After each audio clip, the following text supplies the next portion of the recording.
அஸ்ஸலாமு அலைக்கும். எல்லாம் புகழும் இறைவனுக்கே. இன்றைக்கி என்னென்னு பார்த்தீங்கன்னா, மத்தியானம் பிரியாணி செஞ்சேன்.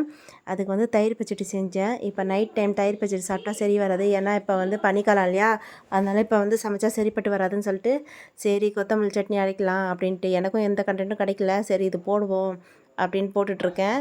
பார்த்தீங்கன்னா என் மெத்தடில் எப்படி கொத்தமல்லி சட்னி அரைக்கலான்னு பார்க்கலாம் வாங்க.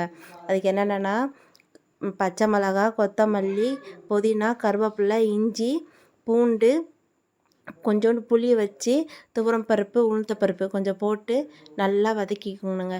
வதக்கிட்டு ஆற வச்சு அரைக்கணும். ஓகேங்களா? என்னடா எதுவும் கண்டென்ட் இல்லைனா எது வேணால் எடுத்து போட்டுடலாமா அப்படின்னு பார்க்காதீங்க. ஏன்னா இப்போ குளிர்காலம் இல்லையா, இது யாருக்காச்சும் உங்களுக்குலாம் யூஸாக இருக்கும். சில பேருக்கு தெரியாமல் இருக்கும். நியூ பிகினராக யாராச்சும் இருப்பாங்க. அவங்களுக்குலாம் இந்த வீடியோ யூஸாக இருக்கும். சரி வாங்க அரைச்சிட்டு வரலாம், எப்படி இருக்குன்னு பார்க்கலாம். பார்த்தீங்களா சட்னி எப்படி க்ரீனாக அழகாக வந்திருக்குன்னு பாருங்கள். டேஸ்ட்டும் அதே மாதிரி சூப்பராக அல்டிமேட்டாக இருக்கும். நீங்களும் ட்ரை பண்ணுங்கள். எப்படி இருக்குன்னு சொல்லி கமெண்ட்டில் சொல்லுங்கள். என்னோடய வீடியோவை லைக், ஷேர், கமெண்ட் பண்ணுங்கள். அல்லாஹ் ஹாஃபிஸ்.